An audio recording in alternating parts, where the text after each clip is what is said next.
그 후에 예수께서 디베랴 호수에서 또 제자들에게 자기를 나타내셨으니 나타내신 일은 이러하니라. 시몬 베드로와 디두모라 하는 도마와 갈릴리 가나 사람 나다나엘과 세베대의 아들들과 또 다른 제자 둘이 함께 있더니 시몬 베드로가 나는 물고기 잡으러 가노라 하니 그들이 우리도 함께 가겠다 하고 나가서 배에 올랐으나 그날 밤에 아무것도 잡지 못하였더니 날이 새어갈 때 예수께서 바닷가에 서셨으나 제자들이 예수이신 줄 알지 못하는지라. 예수께서 이르시되 얘들아 너희에게 고기가 있느냐 대답하되 없나이다. 이르시되 그물을 배 오른편에 던지라. 그리하면 잡으리라 하시니 이에 던졌더니 물고기가 많아 그물을 들 수 없더라. 예수께서 사랑하시는 그 제자가 베드로에게 이르되 주님이시라 하니 시몬 베드로가 벗고 있다가 주님이라 하는 말을 듣고 겉옷을 두른 후에 바다로 뛰어내리더라. 다른 제자들은 육지에서 거리가 불과 한 50칸쯤 되므로 작은 배를 타고 물고기 든 그물을 끌고 와서 육지에 올라보니 숯불이 있는데 그 위에 생선이 놓였고 떡도 있더라. 예수께서 이르시되 지금 잡은 생선을 좀 가져오라 하시니 시몬 베드로가 올라가서 그물을 육지에 끌어올리니 가득히 찬 큰 물고기가 153마리라. 이같이 많으나 그물이 찢어지지 아니하였더라. 예수께서 이르시되 와서 조반을 먹으라 하시니 제자들이 주님이신 줄 아는 고로 당신이 누구냐 감히 묻는 자가 없더라. 예수께서 가셔서 떡을 가져다가 그들에게 주시고 생선도 그와 같이 하시니라. 이것은 예수께서 죽은 자 가운데서 살아나신 후에 세 번째로 제자들에게 나타나신 것이라. 아멘. 아멘. 하나님 아버지, 이 시간 사도 요한을 통해서 우리에게 주시는 하나님의 임재와 또 하나님과의 그 사랑의 관계를 깊이 깨우치는 이 시간 되도록 주께서 역사해 주시옵소서. 주님, 우리 각 사람에게 친히 말씀하여 주옵소서. 예수님의 이름으로 기도드립니다. 아멘. 네. 제가 요한은 아니지만은 요한과 같은 애니아그램 2번 유형이라는 이유로 오늘 설교를 하게 되었습니다. 21장은 참 유명한 본문입니다. 베드로에게 예수님 찾아오셔서 요한의 아들 시몬아 네가 나를 사랑하느냐 이렇게 물으시면서 그 예수님을 부인했던 그 베드로를 다시 한번 회복시키시는 감동적인 장면인데요. 저는 오늘 이 본문을 요한이 마지막으로 이 21장을 기록하는 그 관점 속에서 여러분들과 함께 말씀을 나누고자 합니다. 이 21장을 볼 때 우리가 먼저 한번 짚고 가야 될 것은 뭐냐면은 이 21장에 대한 몇몇 학자들의 그 논란이 있는데 그것은 뭐냐면은 이 21장은 원래 요한복음이 아니다. 요한이 쓴 게 아니고 나중에 다른 사람이 이렇게 붙인 것이다. 이렇게 주장하는 학자들이 있었습니다. 왜냐하면은 20장 그 마지막에 보면은 30절, 31절에 마치 이 요한복음의 결론 같은 내용이 나오기 때문입니다. 오직 이것을 기록하면 그러면서 이 본문을 기록한 이유에 대해서 설명하면서 여기서 결론이 나는 것처럼 느껴지기 때문에 많은 학자들이 이제 그렇게 얘기를 한 거죠. 그래서 이제 증거를 찾아보니까 여러 사본들이 있는데 요한복음의 여러 사본들을 다 이제 모아봤더니 21장이 없는 사본이 하나도 없는 거예요. 그 말은 무슨 말이냐면은 요한복음 21장은 처음부터 요한복음에 기록되어 있었다라는 것이죠. 또 어떤 사람들은 이것이 나중에 이제 추신처럼 후일담처럼 추가된 것이다. 왜냐하면은 예수님의 죽으심과 부활하심이 클라이막스로 이렇게 딱 나왔고 20장에서 결론이 났기 때문에 그렇게 생각하는데 사실 이것은 고대의 유명한 이제 그런 문학 형식 기법 중에 하나였습니다. 그게 뭐냐면 이제 정강적 형식인데 이것은 강한 표현에서 점차 약한 표현으로 서술하면서 오히려 이 저자가 나타내고자 하는 뜻을 이렇게 강조하는 그런 수사법이에요. 마치 요한복음 20장에서 예수님이 십자가에서 죽으셨다가 부활하시는 엄청난 사건이 있었잖아요. 그런 클라이막스로 가면서 이게 딱 끝나는 것이 아니라 그런 클라이막스를 찍었는데 그 다음 요한이 차분하게 그 이야기를 이어가는 거예요. 그 이야기가 잠잠히 이렇게 차분하게 이야기를 이어가는데 사실 이것은 이 내용이 마지막 그 21장에 요한이 정말 하고 싶은 또 정말 이 독자들에게 주고 싶은 꼭 하고 싶은 그 메시지를 조용히 차분하게 써내려 가고 있는 것이죠. 그래서 이 21장은 결코 나중에 다른 사람이 붙여진 이야기가 아니라 오히려 요한이 마지막에 잠잠하게 자꾸 조용하게 이 책을 읽는 많은 사람들에게 정말 하고 싶었던 그 얘기를 기록하고 있다는 거예요. 우리가 그런 관점 속에서 이 요한복음 21장을 봐야 되는 것이죠. 자, 그렇다면 이 요한이 정말 차분하게 어떤 얘기를 하고 있는가, 무슨 얘기를 하고 싶었는가. 먼저는 보시면은 그 제자들에게 자기를 나타내신 그 예수님, 그 예수님에 대해서 이렇게 얘기하고 하고 있는데 1절에 보시면은 예수님께서 제자들에게 자기를 나타냈다는 이 표현을 요한이 반복했습니다. 2번이나 반복하고 14절에도 한 번 이렇게 얘기하는 거예요. 그것은 이 단락이 또 요한이 이것을 기록하면서 강조하고 싶은 주제가 바로 예수님의 자신을 나타내신, 이게 헬라어로는 파네로라는 이 단어인데 이것은 하나님의 신적 계시, 예수님의 자신의 인재를 나타낼 때 쓰는 이런 표현이거든요. 이것이 사실은 요한복음 1장에도 나옵니다. 요한복음 1장 18절에도 본래 하나님을 본 사람이 없으되 아버지 품속에서 독생하신 하나님이 나타내셨다 라고 하면서 요한복음 사실 전체가 1장부터 21장까지가 예수님의 자신을 나타내시는 그 이야기를 기록하고 있는 거거든요. 예수님이 이 자신의 임재와 자기 자신을 나타내심을 이 사도 요한이 주목하고 그것을 마지막으로 기록하고 있는 거예요. 어떻게 예수님이 자신을 나타내는가? 먼저는 이 상황을 보면은 제자들이 디베라 바닷가에 이렇게 지금 모여 있어요. 1절 말씀을 보시면은 그 후에 예수께서 디베라 호수에서 또 제자들에게 자기를 나타내셨다 이렇게 나오는데 왜 갑자기 이 제자들이 디베라 호숫가에 와 있는가라고 이렇게 생각할 수 있지만 마가복음 16장 7절에 보시면은 예수님께서 부활하시고 나서 제자들에게 뭐라고 했냐면 내가 먼저 갈릴리로 가겠다라고 얘기를 하시거든요.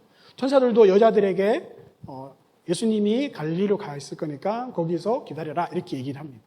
그러니까 여기 와 있는 제자들은 단순히 어떤 예수님 사도의 어떤 그런 사명을 버리고 물고기 잡으러 온 것이 아니라 예수님이 말씀하신 대로 와서 예수님을 기다리고 있었던 것이죠. 근데 여기에 7명의 제자 명단이 나옵니다. 2절에 보시면은 시몬 베드로와 디두모라는 도마 이렇게 쭉쭉 나오는데 세어보면은 7명이에요. 예수님의 현재 남은 제자는 11명이거든요. 가룟 유다를 제외하고 11명인데 7명만 여기에 기록되어 있어요. 근데 여기에 사도 요한이 기록하고 있을 때 재밌는 것이 뭐냐면은 시몬 베드로는 가장 리더격인 제자이기 때문에 가장 먼저 나오고 또 디두모라 하는 도마라고 나오는데 이 디두모는 쌍둥이라는 뜻이에요. 도마가 아마 쌍둥이였던 것 같아요. 도마가 사실은 20장에 중요하게 나오거든요. 예수님의 그 창자국과 손자국에 이렇게 손을 집어넣으면서 도마가 나의 주, 나의 하나님이시여 이렇게 고백하잖아요. 그래서 이 도마가 나오고 그 다음에 이제 갈릴리 사람 나다나엘인데 이 나다나엘은 바돌로메라고 대부분 학자들이 추측을 합니다. 근데 이 나다나엘은 요한복음 1장에 먼저 나왔던 요한복음 1장에도 나왔던 인물이거든요. 그래서 마지막에도 이렇게 기록하고 있는 것 같아요. 그리고는 자기가 포함된 세베대의 아들들이에요. 야고보와 요한. 나머지 2명을 기록하는데 세세하게 다 이름을 기록했다가 기록을 안 하는 거죠. 다른 제자 둘이라고 하면서 이렇게 암시를 주는데 이게 뭐냐면은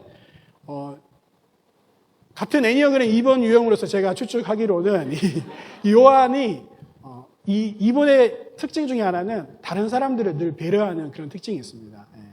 아주 착한 사람들 같죠? 근데 사실 착한 게 좋은 게 아니에요.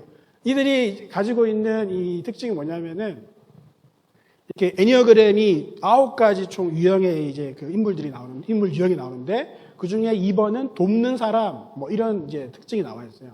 근데 이들이 돕는 이유는 자기가 좋은 사람이고 자기가 사랑받기 위해서 돕는 그런 죄성이 있습니다.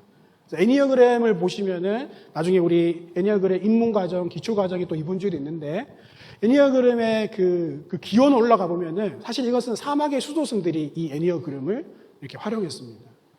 지금 현대는 뭐 심리학이나 상담학에서 사용하지만 애니어그램은 사실은 그 수도승들이 자기를 성찰하면서 자기 안에 있는 어떤 그런 죄성들을 관찰하고 그래서 어떻게 하면 내가 이 죄성을 이겨내고 정말 하나님 앞에서 더 영적으로 성숙해 나갈 것인가 그런 여정을 탐구하기 위한 도구였거든요.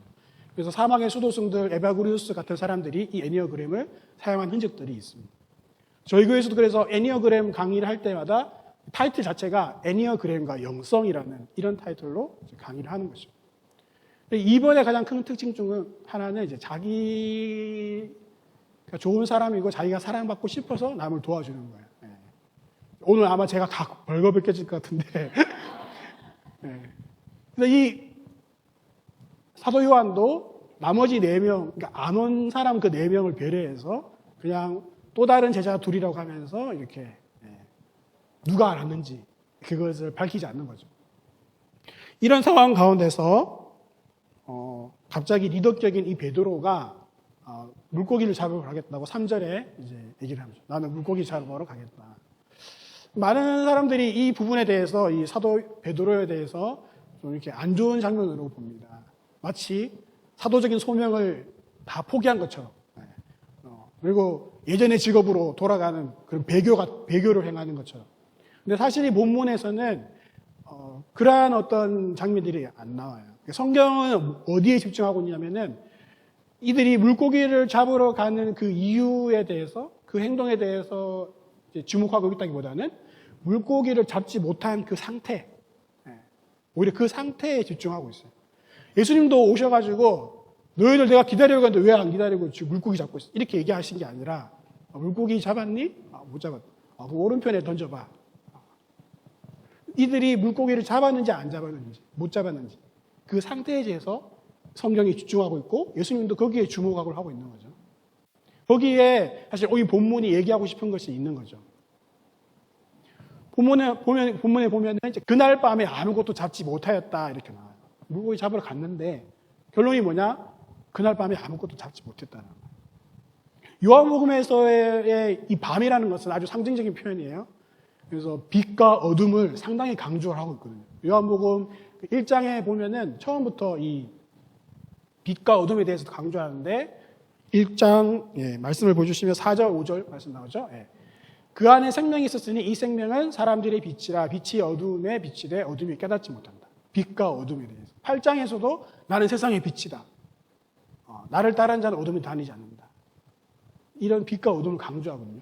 그러니까 여기 지금 그날 밤에 아무것도 잡지 못했다는 것은 이것을 마치 빛과 대조되는 그런 상징적인 이 제자들의 영적인 그 상태에 대해서 암시를 하고 있는 것이죠. 그러면 그들은 왜 물고기를 이렇게 잡지 못했을까요? 그리고 사도 요한은 왜 마지막에 중요한 이 결론 부분에서 그들이 물고기를 잡지 못했던 이 사건을 담담하게 다시 한번 기록을 하고 있을까요? 여러분, 물고기를 잡는 것은 이 제자들에게 있어서 의미 있는 행위였습니다. 그것은 마가복음 1장 16절 17절에 제자들이 특별히 시몬과 안드레, 베드로와 안드레, 그리고 야고보와 요한, 그들의 직업이 어부였거든요. 그리고 예수님이 그들을 부르실 때 나를 따라오라, 내가 너희로 사람을 낚는 어부가 되게 하겠다. 예수님께서 제자들에게 가장 먼저 그들을 부르실 때 주셨던 그 사명이 바로 사람을 낚는 어부였거든요. 그런데 이들이 물고기를 잡는데 잡지 못했어요. 물고기가 아무것도 없어. 사도 요한은 지금 무엇을 얘기하고 싶을까요? 이들이 왜 잡지 못했을까? 이들의 그 무능력함. 그것을 이렇게 다시 까발리면서 무엇을 얘기하고 싶은 거죠? 사람을 낚는 그 사명, 그것을 감당할 능력이 지금 이 제자들에게는 없다라는 것을 암시하고 있는 것이죠. 사도 요한은 분명히 이것을 염두에 두고 이 사건을 기록하고 있음을 알 수 있습니다. 물고기가 없는 자신들의 모습 속에서 사실은 무엇이 빠져 있는 거죠. 바로 그것은 물고기가 없는 자신들에게 사실은 예수님이 없는 그 자신들의 모습을 발견한 것입니다. 예수님 없이는 사람을 낚는 어부가 되는 이 사명을 스스로 감당할 수 없는 것임을 이 사도 요한이 말해주고 싶은 거예요. 시간이 흘러서 4절에 보면은 날이 새어갑니다. 아까 밤과는 대조되는 날이 새어갈 때라는 이 단어가 나오는데, 직역을 하면은 아침이 되어갈 때라는 이 단어예요. 아침이 되어갈 때. 아침이라는 이 헬라어 단어는 아주 낮 시간에 이른 시기, 낮인데 이른 시기를 나타내는 것이 이제 헬라어에서 아침이라는 단어예요.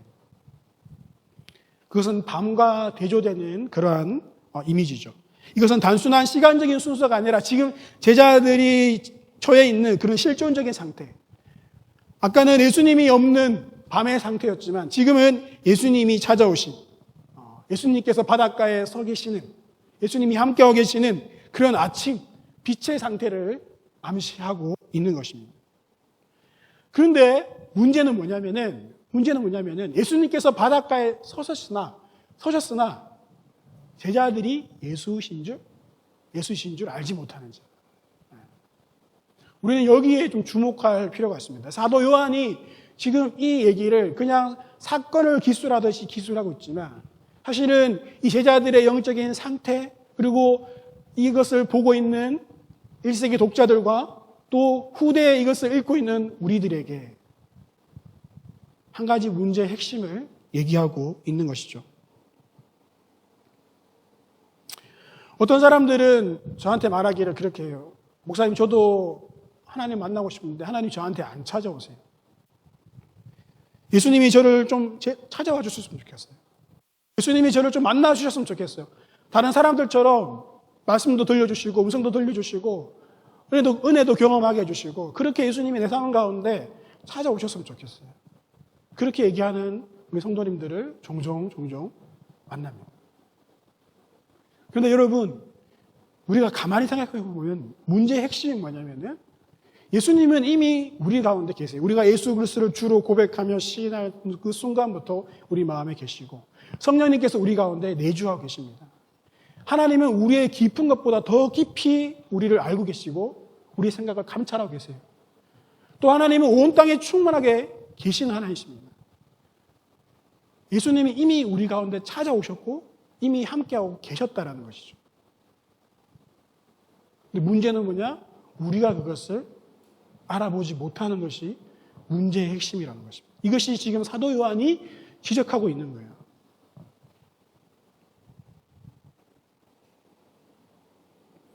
제자들이 다 예수신지 알지 못했어요. 고기가 있느냐 없나이다. 오른편에 던지라. 그러면 잡을 것이다. 던졌더니 물고기가 많아졌어요. 그래도 모르는 거예요. 그런데 우리의 요한은 알아봅니다. 주님이시다 라고 하면서 It is the Lord 이렇게 얘기하는 거예요. 어떻게 요한은 알아봤을까요? 같은 애니어그램 2번 유형으로서 이 요한의 역동을 묵상해 보면은 여러분 2번 유형의 가장 큰 특징이 뭐냐면요, 이 안테나가 모든 관심과 모든 시선이 타인을 향해 있어요. 아까 돕는 사람이라고 했잖아요. 돕는 사람. 이 사람들의 관심은 다 타인이에요.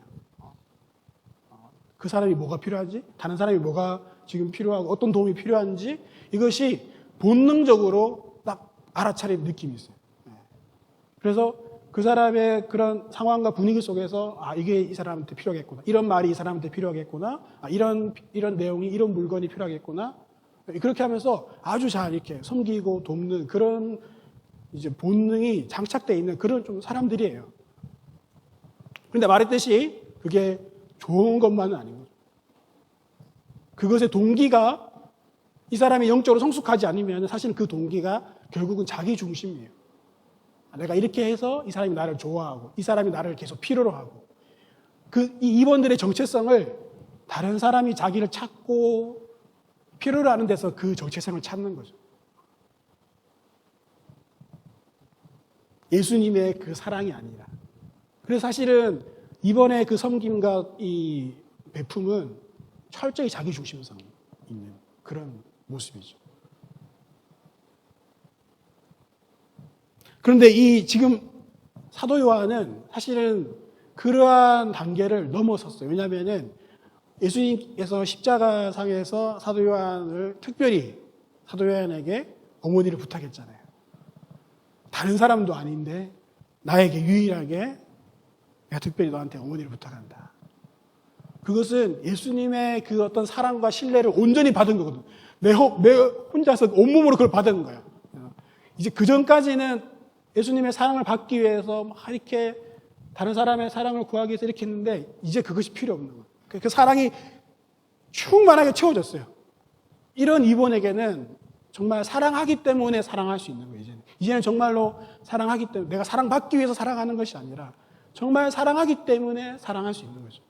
그런 상태에서 이 애니어그램 2번인 사도 요한은 지금 이 물고기를 잡으면서도 끊임없이 그 사랑의 대상인 그 주님에게 사실은 주시하고 있는 거예요. 깨어 있는 거예요.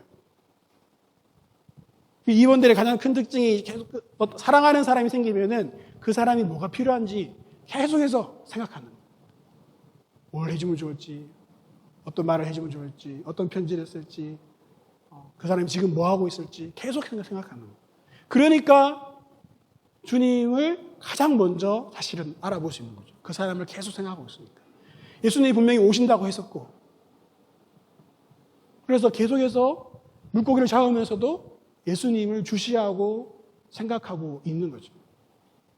그렇다면 왜 다른 제자들은 이 예수님을 알아보지 못했을까? 이미 오셨는데도 알아보지 못했을까? 많은 사람들이 이렇게 주변에 사람이 있어도 못 알아보는 경우는 그 사람이 다른 문제와 다른 생각으로 가득 차 있을 때 그 사람을 알아보지 못하는 경우가 많습니다. 제자들은 물고기를 잡으면서도 끊임없이 지금 다른 생각에 빠져 있는 거예요. 이제 앞으로 어떻게 하지? 우리는 어떻게 되는 거지? 아니면 그 물고기 잡는 것 자체에 왜 이렇게 안 잡히는 거야? 그동안 우리 좀 실력이 줄었나? 계속해서 물고기 잡으면서 그 상황 가운데서 계속해서 매몰되는 거죠. 또 물고기 많이 잡혔어. 잡히면 잡히는 대로 그 상황에 또 많이 잡혔다.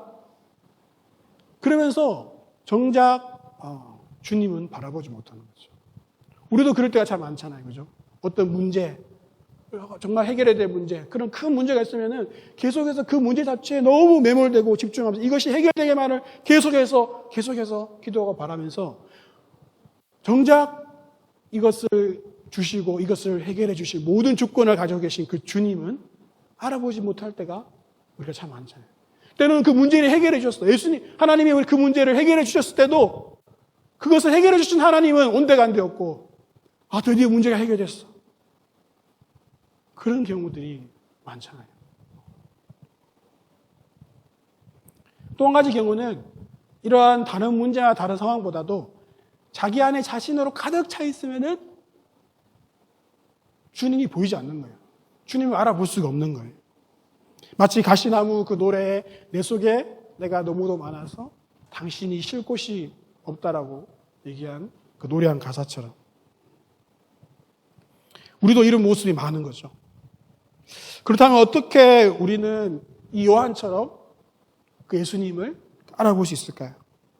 이 알아차림의 여정을 우리가 갈 수 있을까요?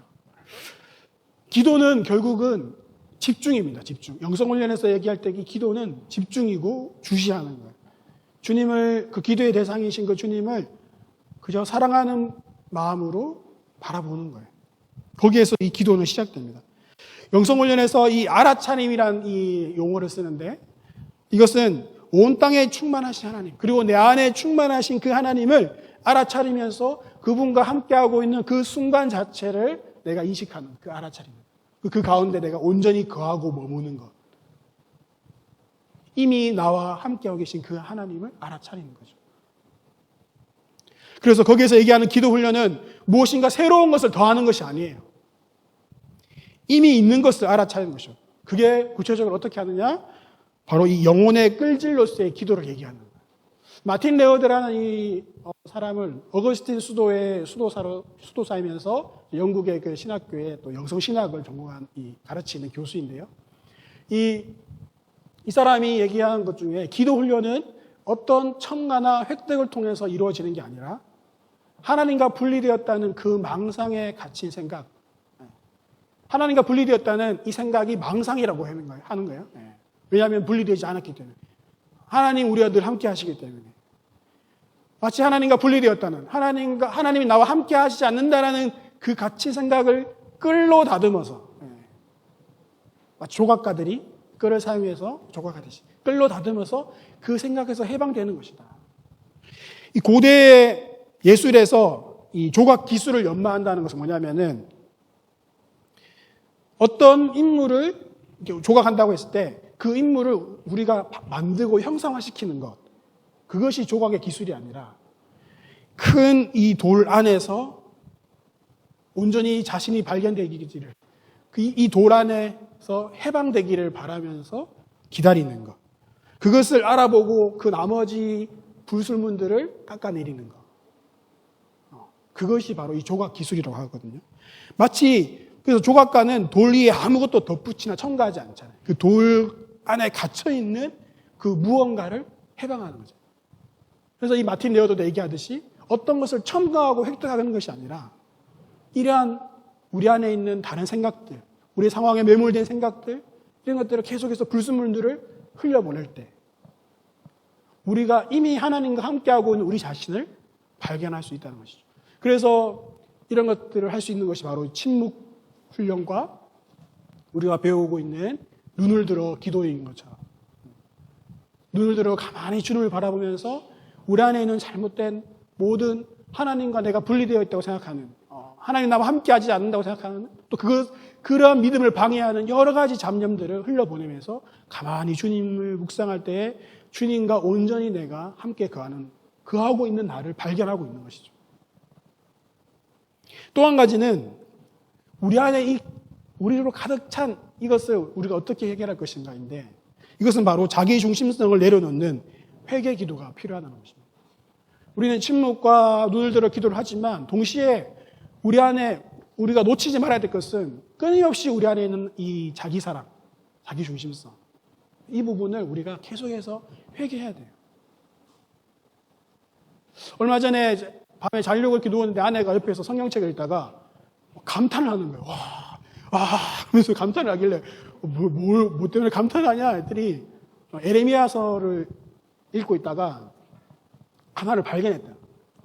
저도 얼마 전에 맥통도 강의를 하면서 이 예레미야를 같이 설명했었는데, 거기 보면 42장, 43장에 어떤 내용이 나오냐면은 이제 남유다가 멸망했거든요. 느부갓네살 왕이 바벨론에 의해서 멸망했어요. 그 남은 사람들이 있는데 이 남은 사람들이 자꾸 애굽으로 도망가려고 하는 거예요.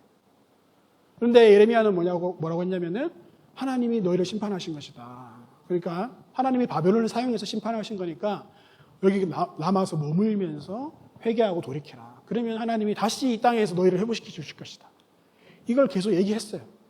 그러니까 오히려 이 남은 사람들이 예레미야를 바벨론의 앞잡이라고 얘기하면서 막 계속 공격하죠.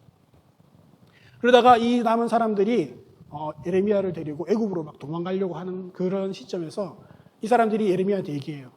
우리를 위해서 기도해달라고. 하나님께 기도해달라고. 그래서 하나님이 여기 남아있으라고 하면 우리가 남아있겠다. 하나님이 무엇을 말씀하시든지 우리가 그대로 순종하겠다라고 했어요. 그래가지고 예레미야가 기도 응답을 받아서 이곳에 남아있어. 하나님이 말씀하셨다. 이곳에 남아있으라고 해. 애굽으로 가지 마라.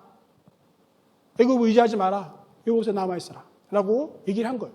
그러자 나오는 반응이 뭐냐면은 예레미야가 모든 백성에 그들의 하나님 여호와 말씀, 그 하나님의 말씀을 다 전하니까 이 사람들이 호사야의 아들 아사랴와 가레의 아들 요하난과 모든 오만한 자가 예레미야에게 말하기를 네가 거짓을 말하는도다. 하나님이 그럴 리가 없다라는 거예요. 아까 전에는 분명히 기도해가지고 하나님이 말씀해 주신 대로 우리가 듣고 순종하겠다라고 했는데 하나님이 이렇게 말씀하셨다고 하니까 아니더라. 하나님이 그럴 리가 전혀 없다. 하나님이 애굽에 가지 말라고 할 리가 없다. 자기의 생각과 자기의 뜻으로 가득한 거예요. 그러니까 하나님의 말씀에도 안 들리는 거죠. 특별히 이제 아내가 깨달았던 부분이 뭐냐면 저 모든 오만한 자라는 부분인데 저게 영어로는 arrogant man이라고 보통 번역이 되거든요. 오만한, 교만한. 근데 이제 유진 피터슨이 메시지라는 그 성경에서 self-important man이라고 기록했던 거예요. 메시지 성경이랑 같이 이렇게 읽고 있었는데, 야, 그래. 오만한, 교만한의 그 어떤 그 의미가 사실은 좀 애매하고 모호할 수 있잖아요. 근데 self-important man 그러니까 딱 와닿는 거예요. 그냥.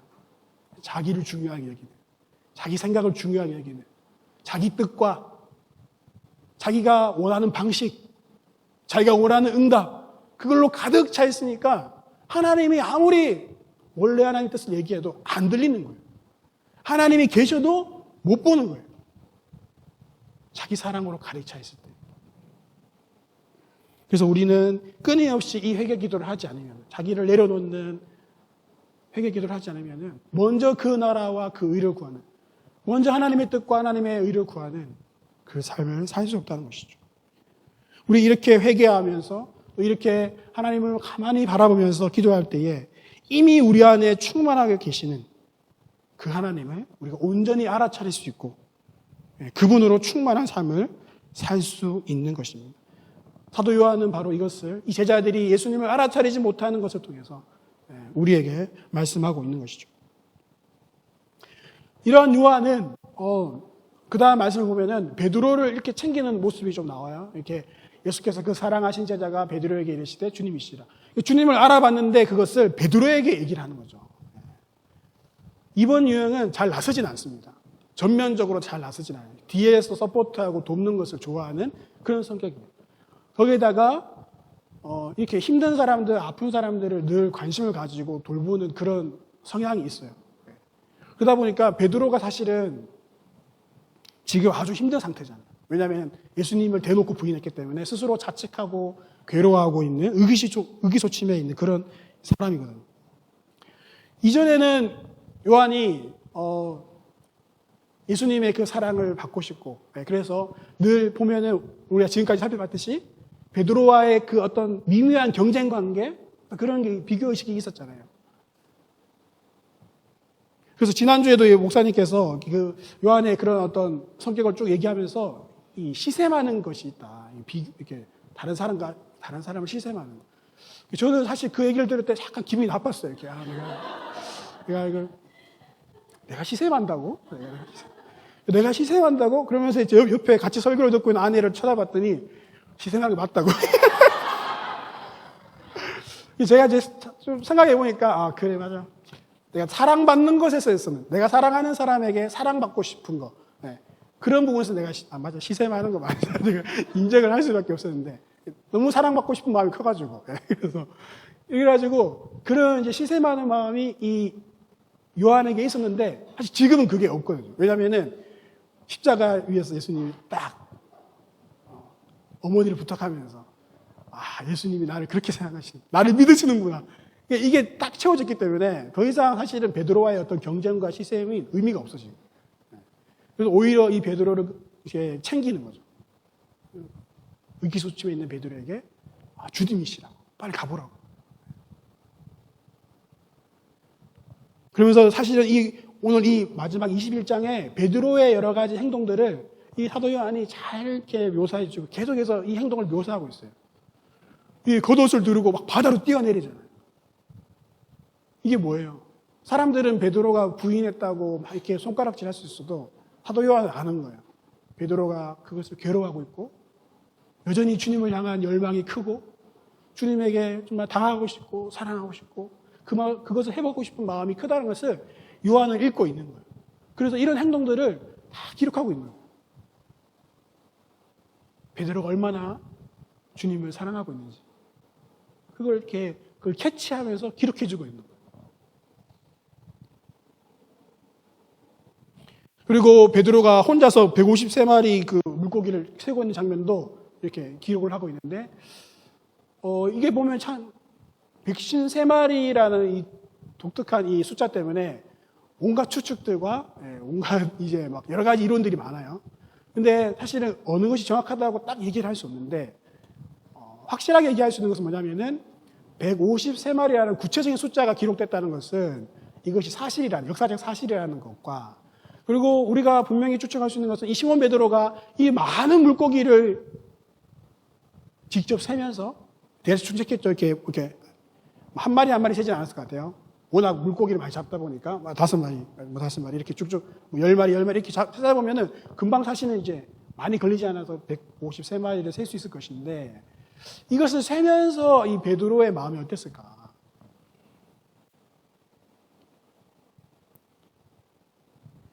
중요한 건 뭐냐면은 예수님이 없었을 때는 물고기를 잡지 못했는데 예수님이 오시고 나서 예수님이 오른쪽에 던지라고 했을 때 이만큼 많은 물고기가 잡혔다는 거죠. 근데 이런 사건을 사실은 베드로는 한번 경험한 적이 있거든요. 그가 처음 예수님 앞에 무릎 꿇으면서 주여 나는 죄인입니다. 내게서 떠나시옵소서. 처음 예수님을 하나님의 아들로서 만났던 그 경험, 누가복음 5장에서의 그 경험. 그 장면을 베드로가 세면서 생각하지 않았을까요? 그 수많은 물고기를 보면서. 그 누가복음 5장에서 베드로가 계속 밤새 물고기를 못 잡고 그물 기툭고 있다가 예수님이 배를 떼라고 해가지고 예수님 뭐 배에 떼어서 이제 예수님 한창 설교하고 계시는데 계속해서 뭐 딴짓하고 있다가 그물 던지라고 해보니까 뭐 시키시니까 하겠습니다라고 던졌는데 엄청 많이 잡힌 거죠. 그때 예수님을 하나님으로 딱 실존적으로 경험하고는 엎드려서 나는 죄인입니다. 내게서 떠나시옵소서. 저는 이 물고기 세면서 베드로가 그렇게 예수 기도했을 것 같아요. 왠지. 주 예수 그리스도시여 나는 죄인입니다. 이 죄를 불쌍히 여기소서. 나는 죄인입니다. 나는 죄인입니다.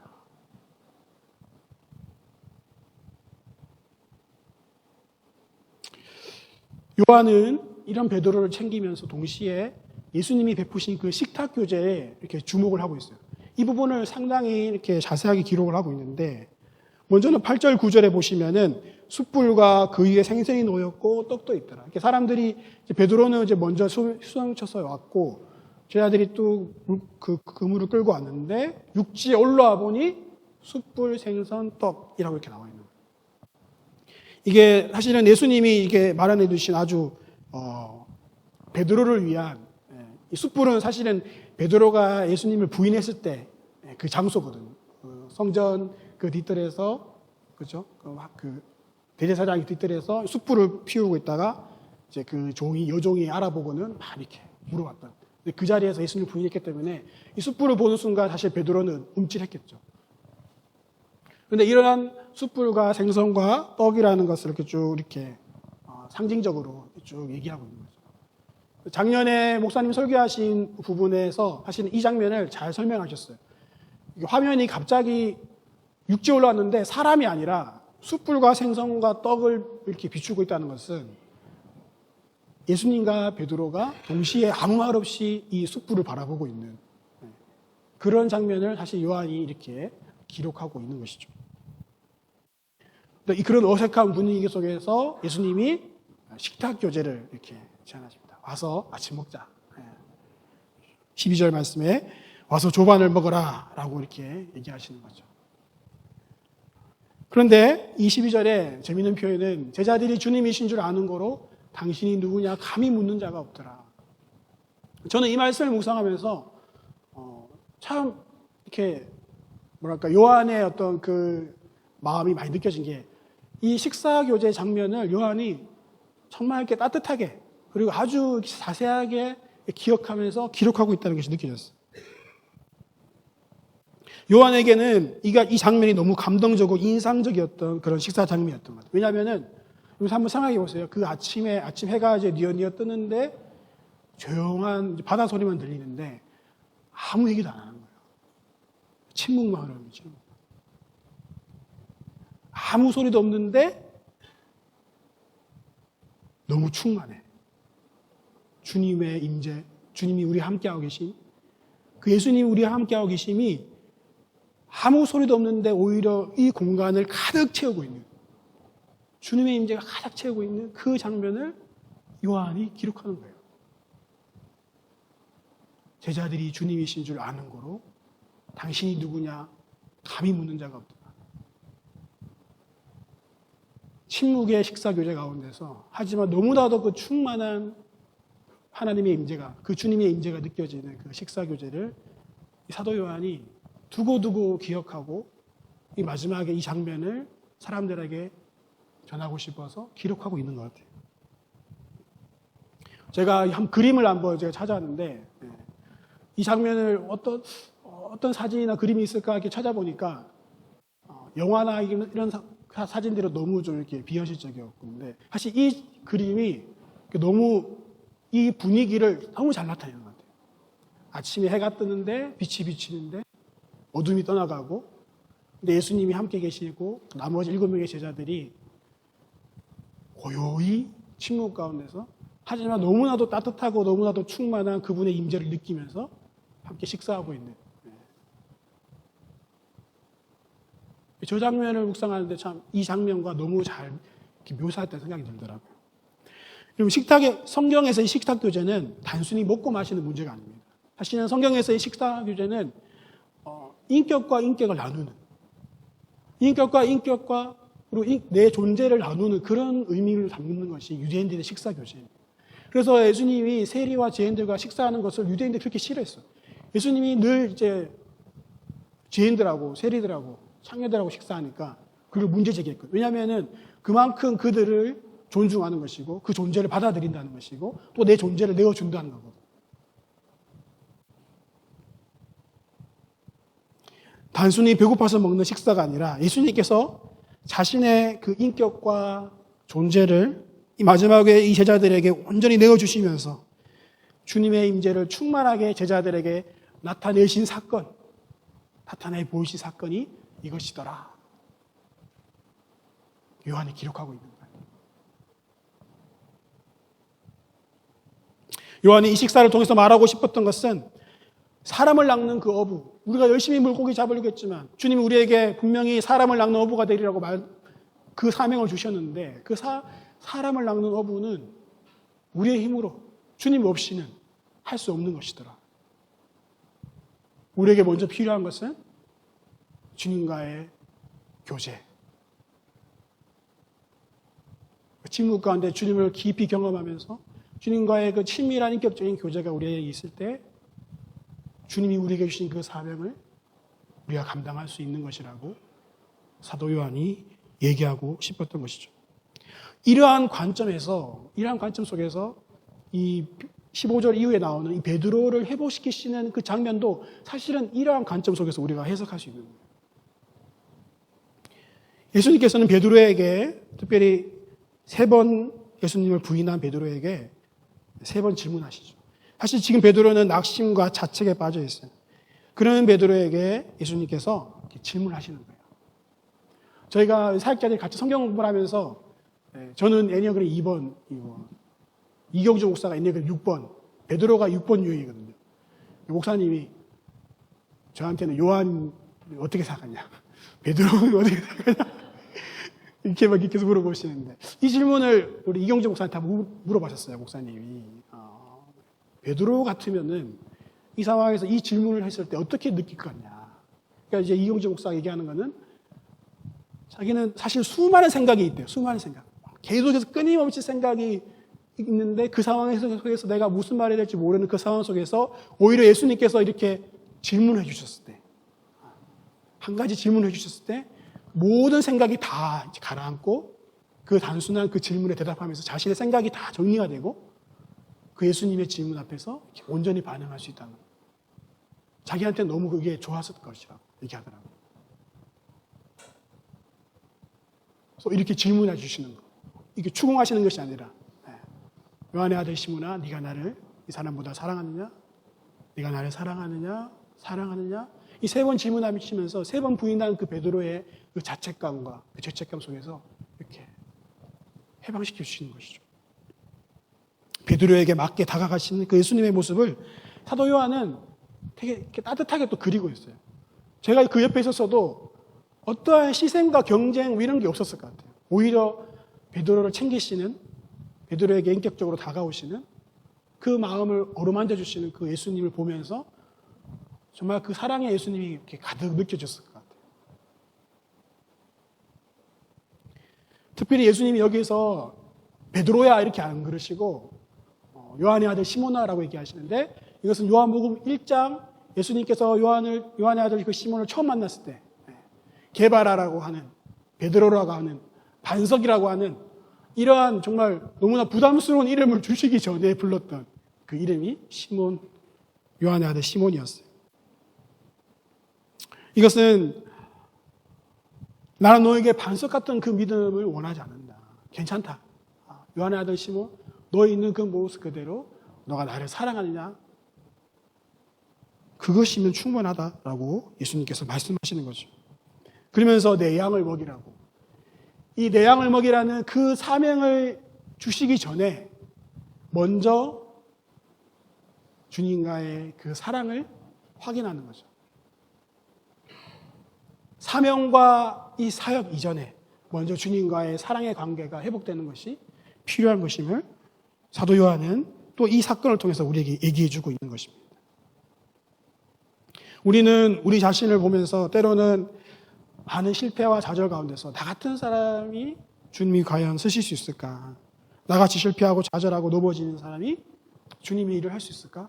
내가 지금까지 이렇게 넘어지고 실패했는데 우리는 그렇게 생각하면서 선뜻 주님 앞에 순종하지 못하고 나아가지 못하고 계속해서 머물러 있을 때가 많아요. 그러나 우리 주님은 우리의 연약함, 우리의 실패, 그 모든 것을 이미 다 알고 계세요. 베드로의 모든 실패와 그 연약함을 이미 다 알고 계세요. 주님이 관심 있는 것은 지금 현재, 그리고 나를 사랑하는 그 마음, 그거예요. 그래, 괜찮아. 지금 내 마음이 나를 사랑하는, 너 나를 사랑하니? 그거면 충분해. 그러면 다시 사명을 감당할 수 있는 거예요.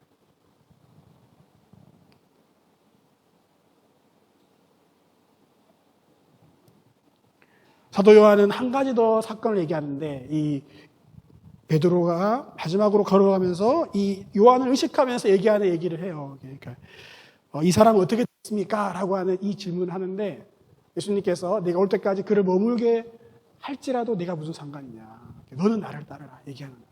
요한이 왜 이것을 기록했을까 이제 묵상하면서는 교회 안에 있는 그 당시 이것을 읽고 있는 그 초대교회 안에 여러 가지 그 사람들 가운데서 그 공동체 가운데서 서로 비교하고 경쟁하는 그러한 분위기가 충분히 있었을 거라 생각합니다. 왜냐하면 사도 요한 스스로가 경험했거든요. 그 12명이라는 작은 공동체 안에서도 끊임없이 누가 크냐고 싸웠던 자신을 보면서 지금 이 공동체 안에서 어떤 사람은 좀 앞에 나가서 찬양 인도하고 어떤 사람은 말씀 전하니까 엄청난 유업과 또 그런 은사를 가지고 사역하는 것 같고 어떤 사람들은 그냥 뒤에서 섬기고 작은 일을 하니까 이것은 별로 중요하지 않는 일 같고 서로 비교하면서 누가 크냐 작으냐 이렇게 따지는 그런 공동체의 분위기 속에서 사도 요한은 무엇을 얘기하고 싶냐 이 주님의 말씀을 통해서 그러한 비교와 성취보다도 주님을 사랑하는 마음으로 주님이 우리에게 주신 그 부르심을 따라 살아가면 되는 것이다. 사명은 각자다라는 거예요. 지난달 우리 줌 선교기도회에서 선교기도회를 하는데 우리 선교사님 세 가정을 상황을 듣고 같이 기도를 해요. 근데 한 번 우리 자매 선교사님이 그런 얘기를 하는 거예요. 남편이 정말 사역이 너무 바쁘고 그래서 이렇게 늘 밖에 나가 있고 또 자기는 늘 이제 집에서 아이들을 돌보는데 이렇게 막 이렇게 뒤치다거리는데 어느 날 그런 자신의 어떤 그 모습이 사실은 선교사로서 사실은 내가 지금 선교하고 있는 것인가 그런 생각들이 많이 들 수 있죠. 이런 일들이 그냥 아내로서 엄마로서 살아가는 것이. 근데 어느 아이가 큰 딸이 그렇게 얘기하더래요. 엄마 나는 만약 선교사의 자녀가 아니었으면 내가 어떻게 살았을까? 그런 고민들을 얘기하고 있는 거예요. 그런 고민들 드는데 엄마가 너무 마음이 아팠대요. 그런 생각을 하고 있는지 몰랐거든. 그런 고민들 스스로. 그리고 막내는 자기는 다시 태어나면은 한국 밖으로 절대 안 나갈 거야, 내가. 난 한국을 떠나지 않을 거야. 비행기도 안 탈 거야, 막. 우리가 이렇게 웃을 수 있지만 사실은 되게 마음 아픈 얘기거든요. 그것을 듣는 선교사 엄마의 마음은 사실은 너무 미안하죠. 너무 미안하죠. 자기가 나는 바쁘면 안 되겠다. 나는 바쁘면 안 되겠다. 나는 밖에 나가서 막 사역하고 이러면 안 되겠다.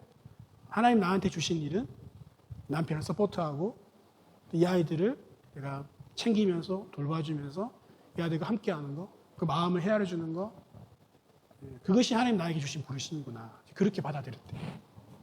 참 그게 너무 귀했어요.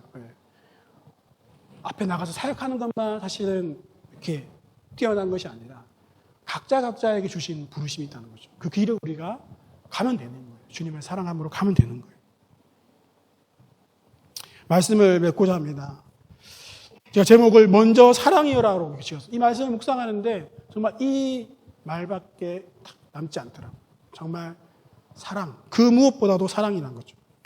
요한복음은 사실 끊임없이 이 내용을 제자들에게 뿐만 아니라 이 제자들을 통해서 복음을 믿는 다음에 오는 모든 세대들을 향해서 이 말씀을 기록하고 있다고 계속해서 중간중간 얘기하고 있어요. 요한복음 17장에도 예수님께서 기도하시면서도 얘기했었어요. 내가 이것을 기도하는 것을 이 제자들뿐만 아니라 이들을 통해서 믿게 될 그 사람들, 모든 사람들을 위해서 내가 간구합니다 라고 했거든요. 요한복음은 단순히 1세기 그 독자들에게만 얘기하는 것이 아니라 바로 우리들, 지금 이 시대를 살아가는 우리들에게도 계속해서 끊임없이 메시지를 전하고 있는 거예요.